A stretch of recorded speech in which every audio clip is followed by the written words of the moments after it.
বৈষম্য বিরোধী ছাত্র আন্দোলনের সমন্বয়ক হাসনাত আব্দুল্লাহ এবং সার্জিস আলমকে রংপুরে অবাঞ্ছিত ঘোষণা করে বক্তব্য দিয়েছেন জাতীয় পার্টির কো চেয়ারম্যান। হাসনাত আর সার্জিস কি একা আন্দোলন করছে? তারা ওই সময়টায় তাদের কি ভূমিকা ছিল? তার আগে তারা কিভাবে বঙ্গবন্ধুকে বাবা ডাকছে? এসিএম কাদের ইলেকশনের 15-20 দিন আগে ইন্ডিয়া যেত, ক্ষমতার নেগোসিয়েশন করত।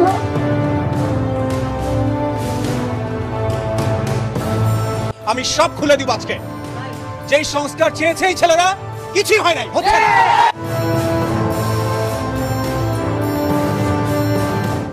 হঠাৎ আবারও মবের সৃষ্টি। কেনই বা জিএম কাদেরের বাড়িতে আগুন দেওয়ার নামে লুটপাট? এবার প্রশ্ন উঠেছে জনসম্মুখে, এই লুটপাটের শেষ কোথায়? জিএম কাদেরের ইন্ডিয়ার সফরকে কেন্দ্র করে এনসিপির নেতাকর্মীরা লুটপাট চালিয়েছে। তবে এই এনসিপির নেতাদের পাল্টা জবাব দিয়েছে রংপুরবাসী। তারা জানিয়েছে দেশের আইন শৃঙ্খলার দায়িত্বে সেনাবাহিনী সক্রিয় থাকা সত্ত্বেও এনসিপির নামে এই সন্ত্রাসী কর্মকাণ্ড অর্থাৎ এই মব কাণ্ডের শেষ কোথায়? আগামী দিনে এনসিপিকে দাঁত ভাঙা জবাব দেওয়ার জন্য আমরা প্রস্তুত। সারা বাংলাদেশের জাতীয় পার্টি একত্রিত হয়ে এনসিপিকে মোকাবেলা করার জন্য আমরা প্রস্তুত। প্রশাসনিক সন্ত্রাসীদের যদি দমন না করা হয় তাহলে জাতীয় পার্টির নেতাকর্মীরা আইন নিজের হাতে তুলে নিতে বাধ্য হবে। আমরা তো জানি না যে এভাবে এনসিপি ককটেল বোমা টোমা নিয়ে অস্ত্র শস্ত্র নিয়ে আসবে, এটা তো আমরা প্রস্তুতি ছিলাম না। এটা বৈষম্য বিরোধী ছাত্র আন্দোলন এবং এনসিপির লোকজন ছিল। এনসিপিকে মোকাবেলা করার জন্য আমরা প্রস্তুত। প্রশাসনিক সন্ত্রাসীদের যদি দমন না করা হয় তাহলে জাতীয় পার্টির নেতাকর্মীরা আইন নিজের হাতে তুলে নিতে বাধ্য হবে। আজকে আমরা আমাদের আপনার সারা বাংলাদেশের জনপ্রিয় দল জাতীয় পার্টি প্রতিষ্ঠাতা হুসেন মোহাম্মদ এরশাদ পল্লী বন্ধু একসাথে 5 ভবনে হামলা হয়েছে। আমাদের চেয়ারম্যান ওখানে গিয়েছিলেন একটা বিয়ের অনুষ্ঠানে অ্যাটেন্ড করার জন্য, কিন্তু সন্ত্রাসীরা আমার প্রিয় নেতা পল্লী বন্ধু হুসেন মোহাম্মদ এরশাদের বাড়িতে আক্রমণ করেছে। আমরা শুনেছি এনসিপি এটা এককভাবে জড়িত। তা আমি এনসিপিকে হুঁশিয়ার করে দিতে চাই, পল্লী বন্ধু হুসেন মোহাম্মদ এরশাদ 9 বছরের রাষ্ট্রপ্রধান। ওনার আমলে প্রত্যেকটি মানুষ ভালো ছিল এবং উনি বাংলাদেশকে রাষ্ট্রধর্ম ইসলাম করেছেন। উনি বাংলাদেশের যত বেড়িবাঁধ, রাস্তাঘাট, শিল্প প্রতিষ্ঠান ওনার আমলে হয়েছে। অতএব এই দেশের মানুষ এরশাদের আমলে ভালো ছিল। অতএব এই জাতীয় পার্টিকে নিঃস্ব করা বা জাতীয় পার্টির উপর হামলা করা এত সহজ না।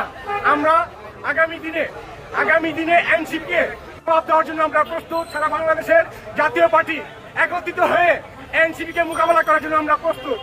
অতএব আগামী দিনে জাতীয় পার্টির উপর আক্রমণ করতে হলে আশা করি আপনারা চিন্তা ভাবনা করে তারপর আপনারা জাতীয় পার্টির উপর আক্রমণ করার চেষ্টা করবেন। বাংলাদেশ একটি স্বাধীন দেশ। এই স্বাধীন দেশ 71-এ আমাদের দেশ স্বাধীন হয়েছে। পাক বাহিনী এই দেশ থেকে পরাজিত হয়ে চলে গেছে। কিন্তু আমার মনে হয় পাকিস্তানি কিছু বীজ এই দেশে রেখে দিয়ে গেছেন, যাদেরকে জারজ সন্তান হিসেবে আমরা চিনি। সেই জারজ সন্তানগুলা এখন বাংলাদেশে মাথা লড়া দিয়ে বাংলাদেশকে একটি অরাজকতা তৈরি করার জন্য চেষ্টা করছে। বাংলাদেশের মুক্তিযোদ্ধার সন্তানরা তা কখনোই হতে দেবে না, আমি বিশ্বাস করি। এছাড়াও এবার এই হামলা নিয়ে রাজনৈতিক বিশ্লেষকরা অন্য এক ভিন্ন সুর দিচ্ছেন। তারা সরাসরি এনসিপির নেতা সার্জিস এবং হাসনাতকে দায়ী করছেন। এই হামলার পেছনে সার্জিস হাসনাতের হাত থাকতে পারে। প্রিয় দর্শক, জাতীয় পার্টির চেয়ারম্যান জিএম কাদেরের বাসভবনে হামলা হয়েছে, আপনারা সবাই এরই মধ্যে জেনে গেছেন। সেই হামলা নিয়ে কেন হামলা হয়েছে, কারা হামলা করেছে এটা তো আপনারা সবাই জানেন। এখন একটা দল এনসিপি, তারাই বাংলাদেশে বসবাস করবে, আর কেউ বসবাস করতে পারবে না। আর চরম বৈষম্যবাদী একটা সংগঠন, বৈষম্য বিরোধী ছাত্র আন্দোলন, তারাই চরম বৈষম্যবাদী। সেই বৈষম্য বিরোধীরা তারাই বাংলাদেশে বসবাস করতে পারবেন, আর কেউ না। তারাই বাংলাদেশে রাজনীতি করবে, আর কেউ না। এখন কেউ বলছেন এই যে বৈষম্য বিরোধী ছাত্র আন্দোলনের নেতৃবৃন্দ, আমাদের দেশের কৃতি সন্তানরা, মেধাবী সন্তানরা জাতীয় পার্টির বিরুদ্ধে কথা বলছে, জাতীয় পার্টির বাসভবনে, চেয়ারম্যানের বাসভবনে হামলা করেছে। আমাদের প্রধান উপদেষ্টা হয়তো জাপান সফর থেকে এসেই জাতীয় পার্টিকে নিষিদ্ধ করে দেবেন, কারণ তাকে তো ওই বৈষম্য বিরোধীরা চাকরি দিয়েছে, সমন্বয়করা চাকরি দিয়েছে, তিনি তাদের কথা শুনতে বাধ্য। এর আগে আমরা দেখেছি একেবারে পটাপট আওয়ামী লীগকে নিষিদ্ধ করে দেওয়া হলো, আওয়ামী লীগের নিবন্ধন বাতিল করা হলো। এবার জাতীয় পার্টির খবর আছে, জাতীয় পার্টি নিষিদ্ধ হতে যাচ্ছে কেউ বলছেন। যে রংপুরে জিএম কাদেরের বাসভবনে হামলা, বাহ, সব জায়গায় হামলা করো একসাথে, বিএনপি আরও যারা আছে, কমিউনিস্ট পার্টি, ঐশী, জাসদ, সবগুলোতে একসাথে হামলা করো, তাহলে সব শেষ হয়ে যায়। এনসিপি থাকবে, বৈষম্য বিরোধীরা থাকবে, আর তারা হয়তো বাংলাদেশের সারা বাংলাদেশ খুঁজলে হয়তো 50,000 হবে।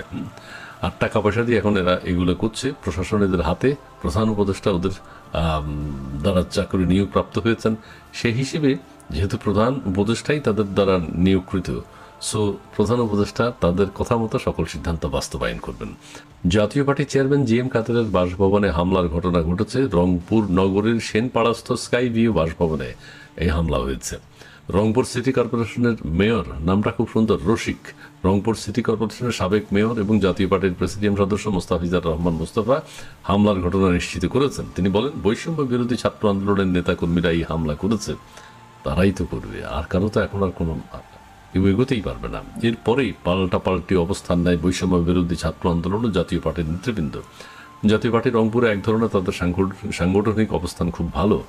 ডক্টর ইউনূস, আপনি, এনসিপি অ্যালায়েন্স, জামাত, আপনারা সবাই 1971 স্বাধীনতা চেতনা বিরোধী। আপনাদের নবী, পিঙ্কু, ইলিয়াস, এরা সব স্বাধীনতা চেতনা বিরোধী, এটা আমরা বুঝি। কিন্তু আপনারা আসলে 2024 জুলাই অগাস্ট চেতনা বিরোধীও বটে। কারণ যখন জুলাই অগাস্টের আন্দোলন এক আন্দোলনে পরিণত হয়, এক দাবিতে পরিণত হয় যে শেখ হাসিনার পতন হতে হবে, মূল উদ্দেশ্য ছিল দেশের গণতন্ত্র ফিরিয়ে আনা, জনগণের নির্বাচিত সরকার ক্ষমতায় যাবে, সেই আকাঙ্ক্ষা পূরণ করা। কিন্তু আপনি ক্ষমতায় এসে বসে গেলেন। আপনি ক্ষমতায় এসে বসলেন কারণ এনসিপির চ্যাংড়ারা আপনি ক্ষমতায় বসেন, আপনি এনসিপির নেতা হয়ে গেলেন। আমরা নিশ্চয়ই জানতাম না যে এনসিপির এই দল গঠন হবে, সরকার গঠন হবে এবং ওরা পার্টি করবে, আপনারা আমাদের বোকাচোদা বানাইবেন, এটা আমরা জানতাম না। আমরা জানতাম না যে আপনি সরকার প্রধান হবেন, তখন জানতো না যে ডক্টর ইউনূস সরকার প্রধান হবে, আসিফ নজরুল ক্ষমতায় বসবে, এই রাজাকারের বাচ্চা ক্ষমতায় বসবে, এটা আমরা জানতাম না। আমরা জানতাম না আসিফ মাহমুদ, মাহফুজ, তারপরে নাহিদের মতো চ্যাংড়ারা ক্ষমতা দখল করবে, এটা আমরা জানতাম না। সুতরাং আপনি জুলাই অগাস্টের 2024 চেতনা বিরোধী, নাম্বার 1 চেতনা বিরোধী। আপনি আমাদের গণতন্ত্র ডিনাই করতেছেন। আপনি আরেক ফ্যাসিস্ট, আপনি আরেক অটোক্র্যাট, আপনি আরেক ডিকটেটর, স্বৈরাচার। তাই আপনার অপসারণ মাস্ট।